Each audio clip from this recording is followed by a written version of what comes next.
negara Arab bakal ada perubahan sikap nggak? Negara Arab ya, bukan Saudi Arabia aja, tapi negara Arab yang biasanya lebih silent akan ada perubahan sikap atau enggak? Ya pastinya Israel dan sekutu-sekutu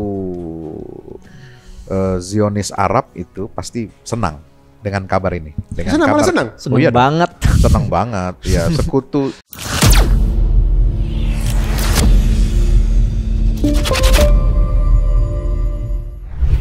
Ya kemungkinan bisa. Kan namanya sel tidur itu dia bisa berprofesi apa saja.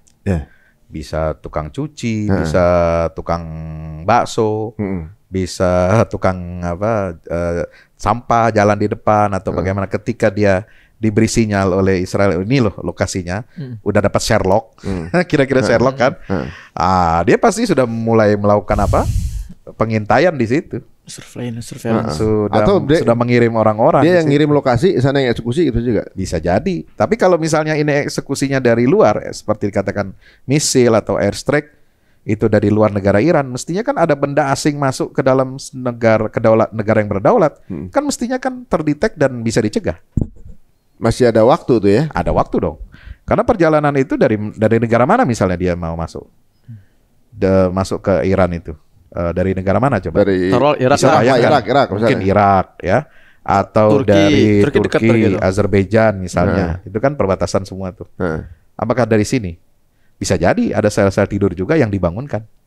Nah, ketika misalnya ini sudah fokus perhatian dunia sekarang kepada pidato Netanyahu, nah kemudian ini kurang terjaga, lalu kita juga nggak tahu nih. Cepat banget nih kematian Presiden Iran kemarin kan belum lama ya. Kemudian sudah ada pemilu, lalu kemudian ada pelantikan.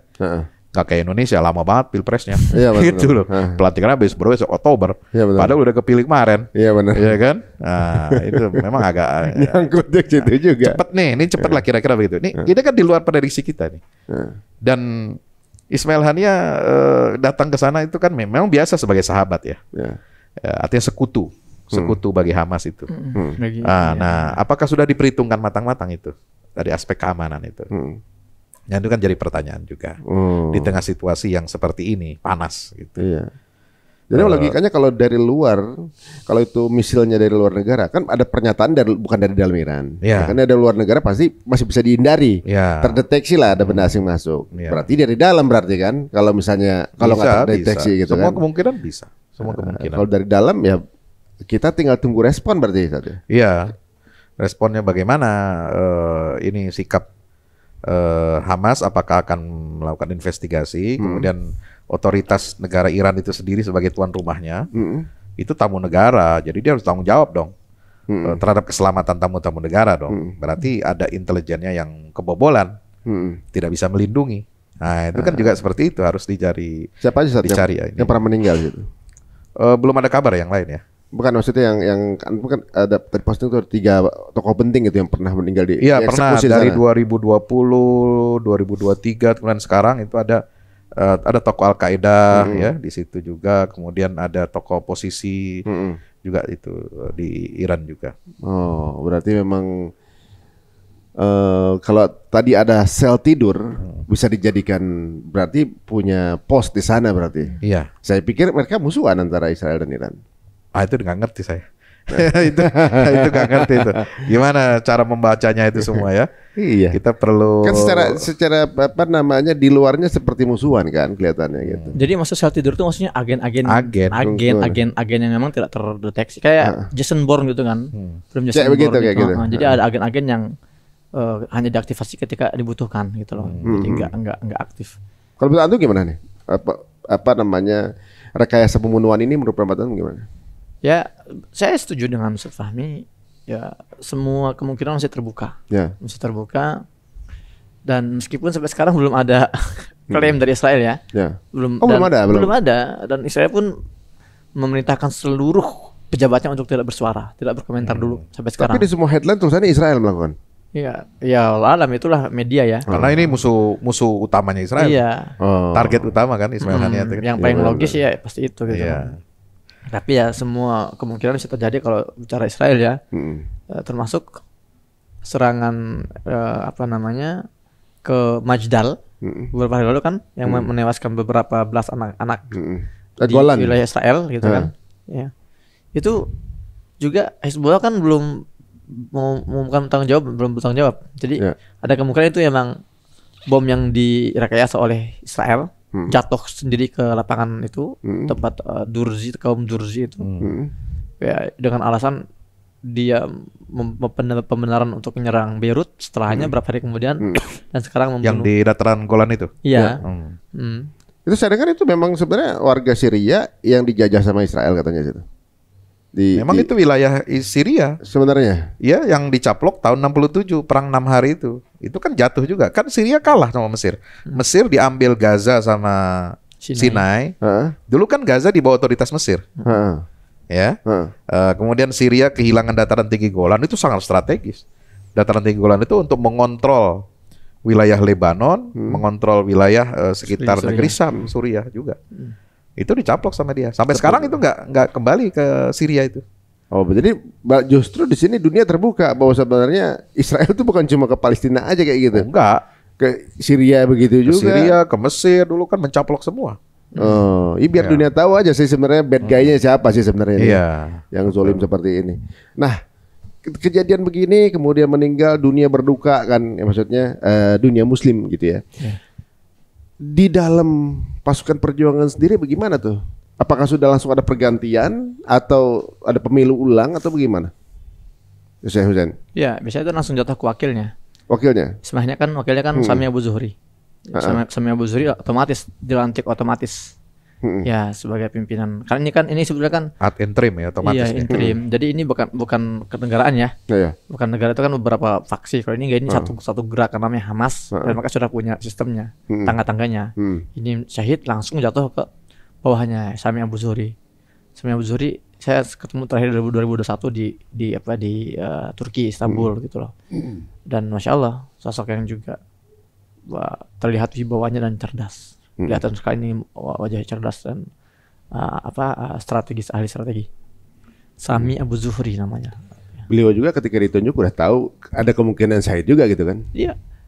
2 bulan atau 3 bulan sebelum 7 Oktober itu ada serangan mendadak ke Gaza yang mentarget jihad Islami, pimpinan jihad Islami. Jadi di Gaza ini kan ada 2 faksi perlawanan yang paling besar. Ya. Dari kan ada sekitar 14 nih. Ada 2 yang terbesar. Pertama Hamas, kedua jihad Islami. Nah, beberapa bulan sebelum agresi 7 Oktober ini atau genosida ini, itu Israel nyerang tiba-tiba pimpinan jihad Islami. Boom, itu kan, syahid. Terus sebar kabar. Nggak lama kemudian, boom, wakilnya yang baru ditunjuk langsung syahid lagi. Nggak lama kemudian yang ketiga, boom, yang penggantinya lagi. Iya. Jadi mereka sudah sesistematis itu. Data intelijennya. Negara luar ngeliat begitu diem-diem aja gitu. Zolim itu. Ya, itulah. Teman lu kan nggak sebesar ini, makanya di antara salah satu alasan kenapa Gaza ini memulai serangan, karena mereka tahu Hamas itu akan dibegitukan. Sebagaimana mereka menghabisi para petinggi jihad Islami hari itu. Mereka juga sedang mencari nih menentukan target Hamas. Nah, tapi ternyata mereka kecolongan duluan. Hamas melakukan serangan pada tanggal 7 Oktober. Dan itulah yang membuat shock dunia dan menghancur leburkan wajah dan citra keamanan intelijen Israel sampai hari ini. Saya dengar kalau nggak salah habis ada perdamaian antara Hamas sama Fatah di Cina.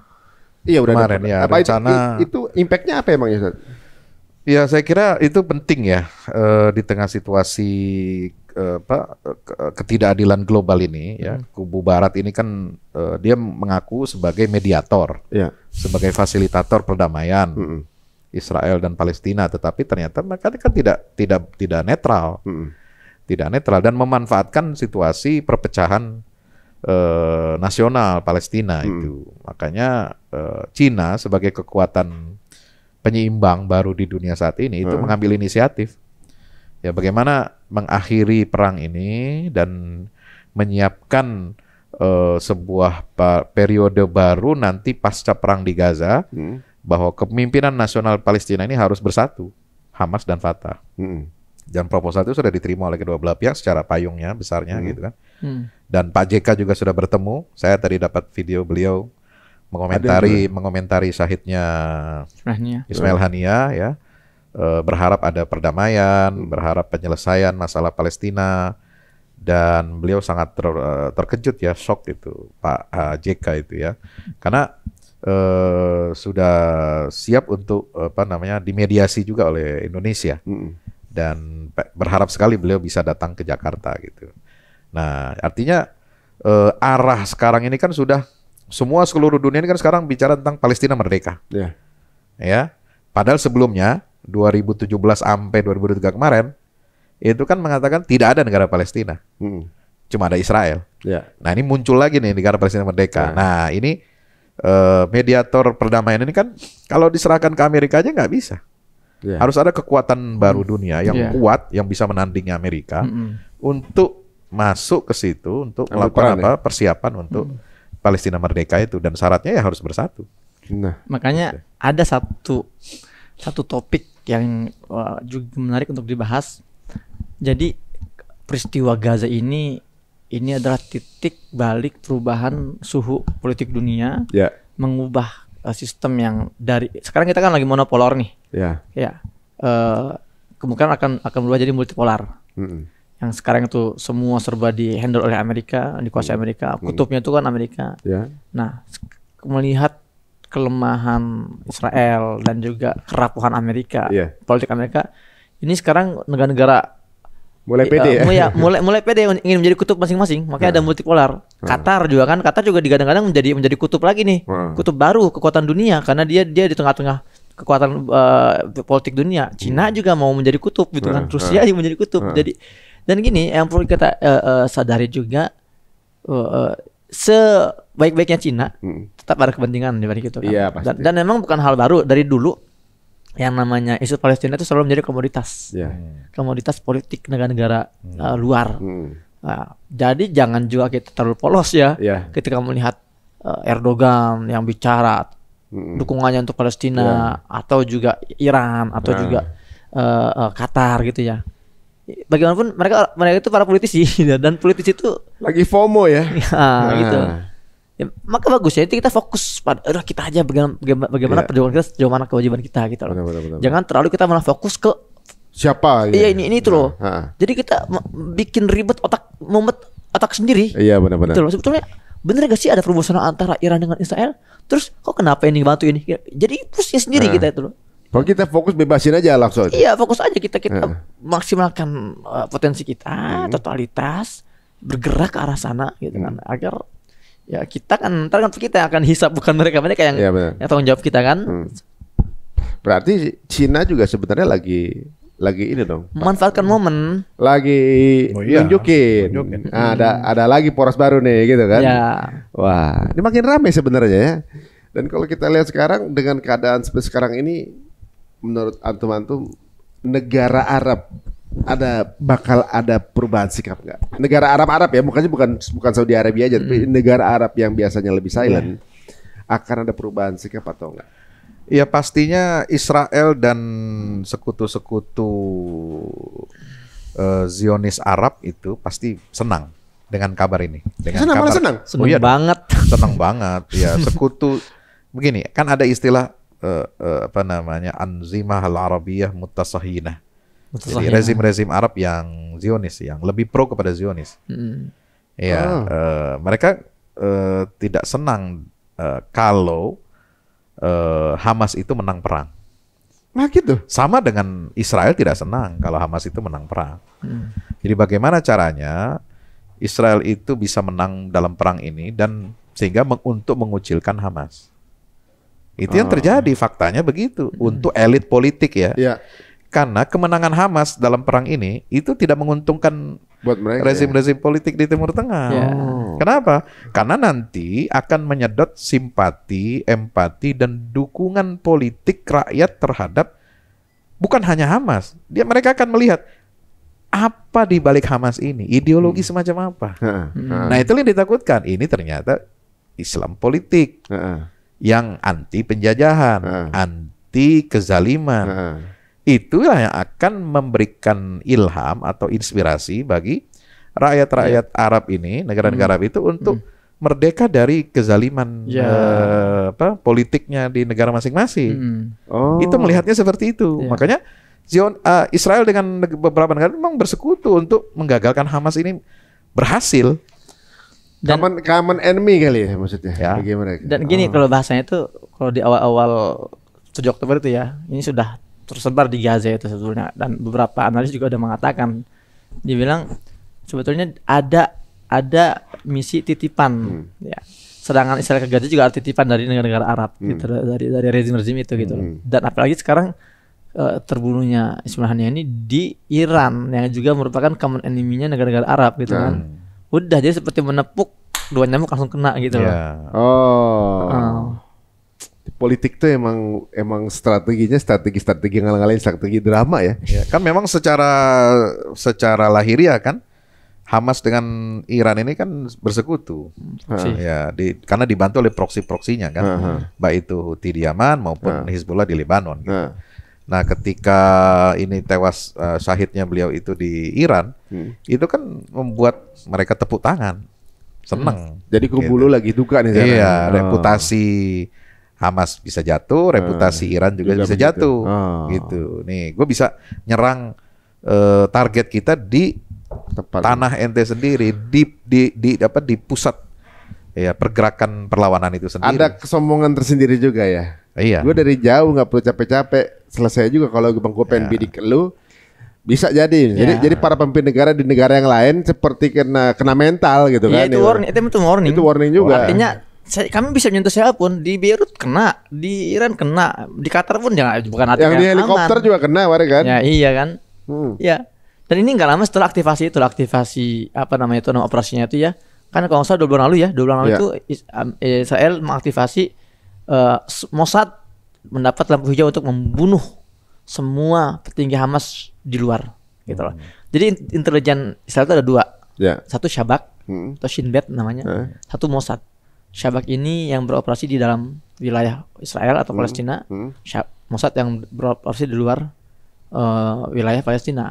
Kalau Shabak ini memang sudah sejak awal dia sudah diaktifasi. Kalian tugasnya membunuh para petinggi-petinggi pejuang di Gaza. Membunuh memang orangnya. Kalau Mossad ini sebetulnya dia aktivasinya nggak secara general ya, hanya beberapa momen tertentu. Tapi sekarang memang sudah diaktifasi semua Mossad di luar negeri itu sudah punya lampu hijau ACC dari Netanyahu untuk mentarget. Ini kira-kira markas untungnya targetnya. Nah, kayaknya antum duluan. Jangan nakut-nakutin ente. Kan podcastnya di sini. Iya. Waduh. Kacau Tadi saya ngedengar suara tit. Token ya? Iya, token lebih token ya. Tadi banyak di atas gitu. Drone ya. Laron. Jadi parno nih. Hati-hati Pak. Waduh, jadi parno nih. Ada di semua negara lagi ya kan gitu kan. Iya, karena memang tipikal mereka ini kan menghalalkan segala cara. Iya. Dan pengecut juga, apapun penghambat dari pencapaian tujuan mereka itu akan dihancurkan, akan dilibas. Tapi memang yang menjadi musuh nomor 1 itu adalah yang memiliki pengikut militan dan bersenjata yang memang jelas, memang melawan kejahatan Zionis. Arahnya ke sana. Ya. Nah, pasca meninggalnya Ismail Haniyeh, menurut antum yang akan terjadi ke depan apa? Perkiraannya akan terjadi apa? Apakah akan melemahkah pergerakan perjuangan ini? Apakah kemudian saya tidak melihat kurang hebat apa Syekh Ahmad Yasin ya dan Abdul Aziz Rantisi ketika mereka dieksekusi, perjuangan Palestina itu tidak padam, bahkan lebih hebat, melahirkan sosok Ismail Haniyeh yang tangguh ya, yang luar biasa. Dia dalam waktu upacara ulang tahun Hamas ke-30 itu kan di jalur Gaza dia bilang, kita sudah siap berkorban apapun walaupun kepala ini putus dari badan untuk membela Al-Aqsa. Kita siapkan semua anggota keluarga kita Nggak usah, saya nggak perlu minta kalian yang mati, keluarga saya gitu. Beneran. Udah beliau persiapkan. Itu kurang hebat apa? Saya pikir juga ke depan itu akan terus namanya gini ya. Perjuangan itu untuk mencari keadilan itu kan sesuatu yang nature, sesuatu yang fitrah. Akan diperjuangkan dengan segala cara. Termasuk akan diwariskan dari satu generasi ke generasi. Coba bangsa Indonesia aja lah. Dari 1601 VOC menjajah Nusantara ini, kan terus estafet perjuangan melawan company itu kan diwarisi terus-menerus gitu. Nggak ada kata menyerah. Walaupun rajanya mati, dibunuh, walaupun kerajaannya dihancurkan, akan ada terus perlawanan dari sisi manapun. Ya, sampai lahirlah generasi terdidik. Sampai itulah qadarullah. Insya Allah saya yakin ya, bangsa Palestina ini bahkan disebutkan kan di dalam Al-Quran kan qauman jabbarin, inna fiha qauman jabbarin. Jadi nggak mudah untuk ditaklukkan. Iya, mereka ini punya kekuatan. Mohon maaf ya, Palestina itu jangan Anda kira mereka itu hanya kuat dalam bidang persenjataan, hanya kuat memanggul senjata, enggak. Sebenarnya kekuatan bangsa Palestina sampai sekarang ini adalah itu memiliki kekuatan brain, intelijensia yang tinggi, ya, kekuatan brain, brain power. Itu otaknya encer-encer, bos. Ya, bayangkan rektor Universitas Islam Gaza itu Profesor Sofian Taye yang meninggal itu di roket Israel kemarin. Itu adalah satu-satunya profesor di Timur Tengah yang punya kehormatan di dunia internasional, reputasinya itu dalam bidang fisika. Padahal dia dari kecil sampai jadi profesor nggak pernah belajar di Amerika, nggak pernah belajar di luar negeri. Itu produk lokal. Diakui itu dia? Iya. Produk lokalnya aja kayak gitu. Gimana yang sekolah di luar negeri? Bayangin loh. Itu Scopus sudah lewat sama dia. Lewat. Penelitian dia, patennya itu banyak sekali di dunia internasional. Itu orang lahir di tenda pengungsian. Bayangkan. SD, SMP, SMA di tempat pengungsian. Kuliahnya di Gaza. Perang terus tiap hari. Bisa jadi profesor dan reputasi internasional. Nah, lihat lagi misalnya fakta, kita sering mendapatkan kiriman apa? Ini orang lagi perang, anak mahasiswa S3 itu sedang ujian disertasi. Ya, jarak jauh, ada yang di Malaysia, ada yang di UK, ada yang di mana. Dia di Gaza pakai komputer laptop gitu kayak Zoom di bawah tenda. Masih kucel-kucel badannya, mungkin juga bekas luka-luka dan sebagainya. Itulah kekuatan bangsa Palestina. Selain tentu spiritual ya. Spiritual kita akui, tapi dia punya kekuatan brain yang luar biasa. Kalau secara logika sebenarnya, kalau kita lihat logikanya, warga Gaza itu di atasnya itu kan famine ya. Air, makanan ditutup gitu maksudnya, akses untuk itu pada kelaparan. Itu yang di atas bumi. Pasukan ini kan ada di dalam bumi ya. Maksudnya di terowongan-terowongan gitu. Satu, ngebangun terowongannya berapa kilo? Pasti bukan kerjaan kemarin. Pasti itu bertahun-tahun. Itu pasti juga ribuan ratusan kilo. 700 bahkan katanya. Kata intelijen Zionis 700. Tapi sampai sekarang nggak ketemu. Ini kan ini bukan orang yang punya otak pendek ini. Pasti ini encer. Kedua, yang di atas kelaparan, yang di bawah pasti lebih lapar dong. Cari makan dari mana gitu. Tapi mereka bisa kelola itu gitu. Ketiga, kan yang di atas aja ibaratnya untuk buang air aja susah sanitasinya. Ini di dalam bagaimana? Kalau tempatnya kecil, pasti sanitasinya tuh udah nenggelemin mereka tuh. Jadi disanitasi, makannya. Itulah kekuatan brain. Itu dia. Otaknya. Sampai sekarang intelijensi terbaik di dunia katanya Mossad. Nggak nemu. Lah ketika serangan aja kan seperti disampaikan dulu sama beliau ini kan semua terkecoh. Radarnya, infrarednya, kemudian informasi intelijennya dikacauin. Itu kalau bukan orang punya otak di atas rata-rata nggak mungkin. Mereka juga punya pengacau radar, unik juga. Itu katanya tanknya itu bisa panas. Mengetahui ada orang di mana, dia tahu nih posisi di mana langsung. Tank tinggal dikit katanya sekarang. Iya, betul. Lah orang bisa datang ke situ dari jarak 0. COD. COD. Iya. Bawa ini delivery langsung di situ tempel. Gitu kan. Makanya itulah kenapa akhirnya kan Netanyahu ketika bicara di depan Kongres Amerika, apa dia tutup itu pidatonya? Segera kirimkan lagi senjata, amunisi agar kami bisa lebih cepat kerjanya. Itu kehilangan memang iya, dia ngomong gitu artinya memang tekor sudah habis, kirim lagi amunisi. Berarti ini proyek dong?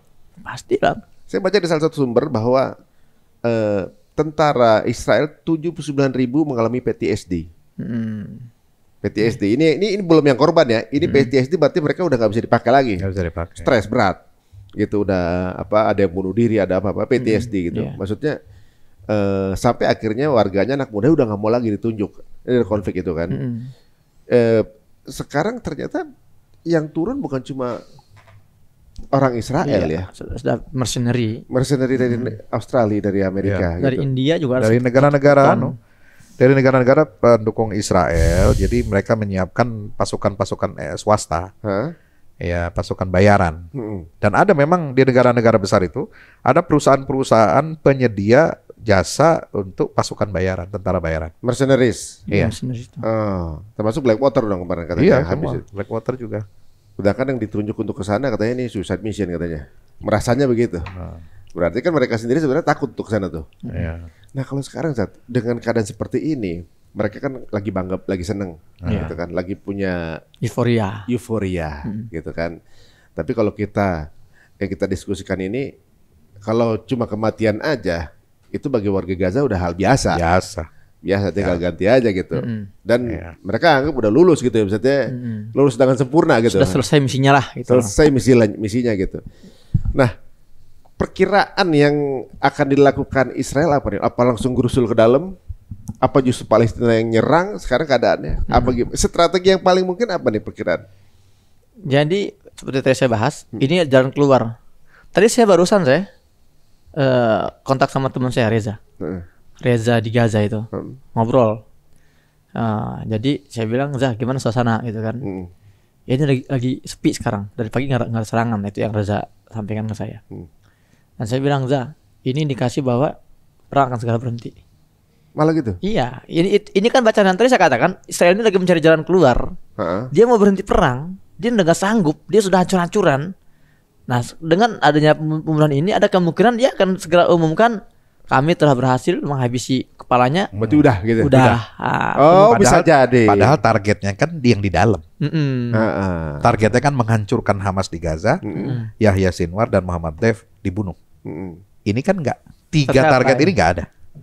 Nah cuma kan Netanyahu pengen apa? Dia butuh pembuktian dong. Iya. Perlu dapat sertifikat. Alternatif lah. Sertifikat minimalnya gue dapat yang di luar nih. Nah dapat ya. Buat alasan untuk selesai. Iya. Waduh, bisa jadi ya. Ini mudah-mudahan jadi hal yang menarik nih kalau yang mau terjadi nih. Iya. Ya namanya juga negara pencitraan, dia juga pengen pencitraan juga, mundur secara halus ya. Tapi dulu Anto bilang katanya Gaza itu sebenarnya dulu ada Israel dalamnya. Masa? Maksudnya di Gaza itu kan sekarang kan. Oh iya, jadi sejak Oslo 93 sampai wafatnya Yasser Arafat itu kan otoritas Israel itu kan ada di mana-mana, termasuk di Gaza, bukan hanya tepi barat, tapi juga di jalur Gaza. Jadi di Gaza juga dulu ada checkpoint Israel sebenarnya. Ada pemukim ilegal juga ada. Pemukiman ilegal juga ada ya. Makanya kan terjadi apa? Intifada lempar-lempar batu atau bom mati syahid gitu kan di era-era itu ya. Nah, kan kemudian ada perlawanan luar biasa sejak tahun 2001 sampai 2005. Sehingga Israel terpaksa keluar dari jalur Gaza. Nggak sanggup mereka. Nggak sanggup. Tiap hari ada aja ya korban jiwa di kalangan Yahudi. Tiap hari. Oh, jadi orang Yahudi juga penakut juga gitu, nggak ada yang mau tinggal di situ gitu. Iya, jadi nggak merdeka itu Gaza itu sejak tahun 67 sampai 2005. Itu ada tentara-tentara yang berkeliaran. Berarti justru Gaza adalah wilayah yang nggak terjajah. Ya, sejak 2005 bebas mereka. Begini penjelasan sederhananya. Beda antara tepi barat dan jalur Gaza. Secara de jure Gaza ini wilayah yang terjajah. Tepi barat itu wilayah yang merdeka. Di situ ada pemerintahannya, di situ ada presidennya, ada kementeriannya, ada jure ya, artinya undang internasional. Tapi secara de facto kebalikannya. Secara de facto tepi barat inilah yang terjajah karena mereka nggak punya otoritas. Ada presiden tapi nggak punya otoritas. Dan Zionis itu kalau di tepi barat bebas masuk ke rumah-rumah warga Palestina dimanapun, ke dapurnya, ke kamarnya, gitu loh. Nggak ada yang bisa ngelawan. Sementara di Gaza secara de facto itu merdeka.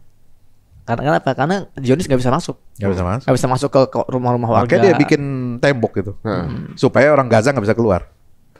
Nah, jadi dia nggak bisa nyerang Israel. Ya. Nah, dibangun tembok kan setelah 2005 keluar ya.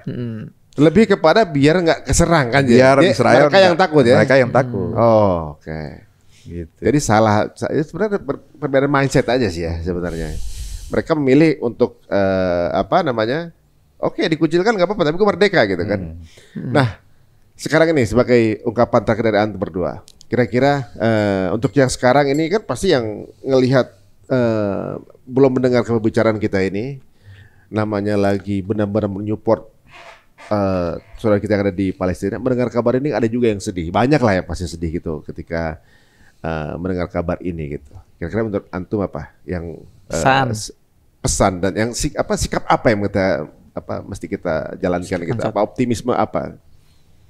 Ya sesedih apapun kita itu, yang namanya perjuangan itu kan tidak boleh berhenti atau pupus karena seorang tokoh syahid atau meninggal dunia.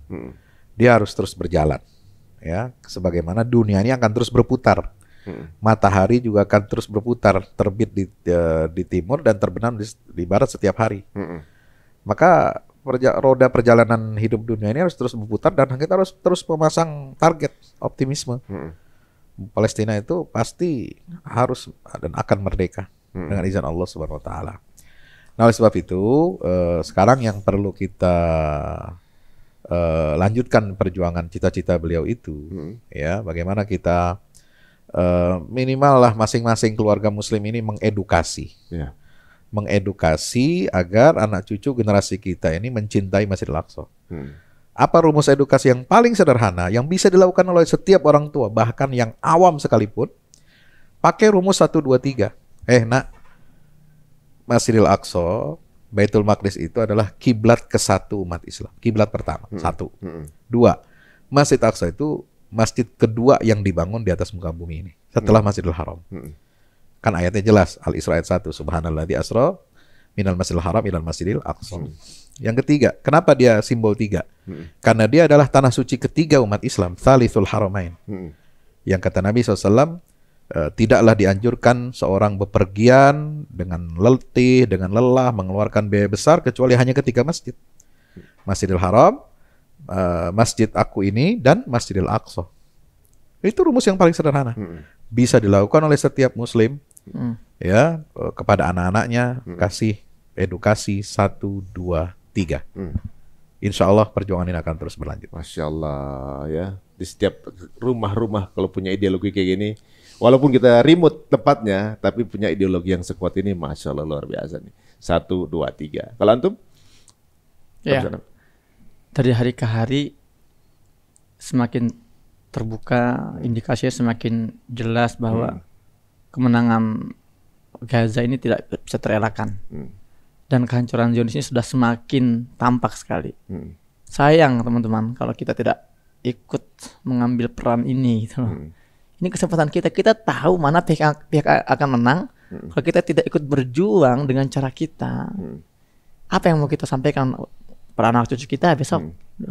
Suka tidak suka dengan tanpa kita, Palestina pasti merdeka. Suka tidak suka dengan tanpa kita, Masjidil Aqsa pasti terbebas. Itu janji Allah. Nah, sekarang pilihan kita kan kembali kita mau jadi audiens saja, nonton pasif, atau kita bahkan menjadi orang Zionis tanpa kita sadari gitu kan, menggunakan narasi-narasi yang melemahkan umat Islam, atau kita mau menjadi barisan terdepan umat Islam. Dan saya sudah sampaikan di podcast ini, saya sampaikan lagi pesan terakhir yang saya dengar dari Ismailiyah 2021, saya ketemu dia di Istanbul. Dia katakan kepada kami bahwa antum lastum mutadaminin. Wahai umat Islam, sadar kalian ini sudah tidak lagi pantas bicara masalah solidaritas. Kami berkumpul di sini karena kita peduli. Itu bukan narasi kalian, itu narasi orang-orang non-muslim. Ya, kami di sini karena solidaritas, bukan. Itu nggak pantas kita ngomong gitu. Kalian ini adalah korban. Itu kata Ismailiyah. Kalian ini korban penjajahan Israel. Ketika Amerika meletakkan Israel, ketika Inggris meletakkan Israel di Palestina, itu kalian targetnya loh. Kalian korban, bukan cuma kami. Maka bersikaplah sebagai korban. Kalau kalian sudah bersikap sebagai korban, maka kalian akan punya amarah yang sama seperti amarah warga Gaza. Kalian akan punya semangat yang sama seperti semangat anak-anak Gaza. Kalian akan punya keistiqomahan dan konsistensi yang sama seperti keistiqomahan para pejuang-pejuang Gaza. Tapi satu syaratnya, kalian harus merasa korban.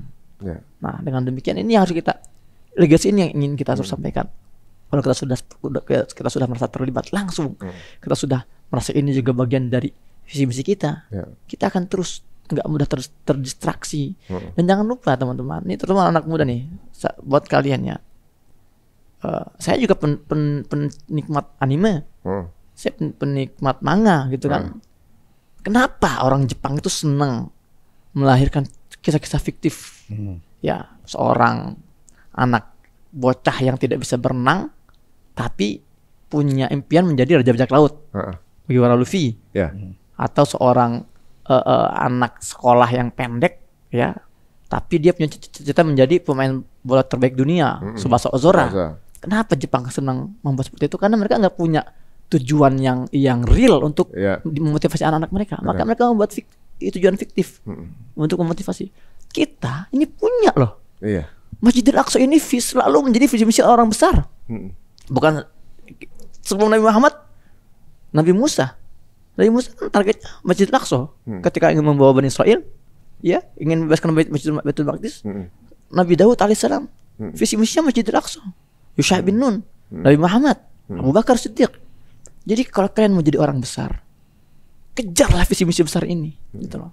Dan kalian itu jangan mau jadi cameo dalam episode kehidupan kita. Kalian ini adalah pelaku utama, aktor utama. Kita ini aktor utama gitu. Nah, jangan sampai kalau kita nggak punya visi misi, nanti kita seperti zombie itu.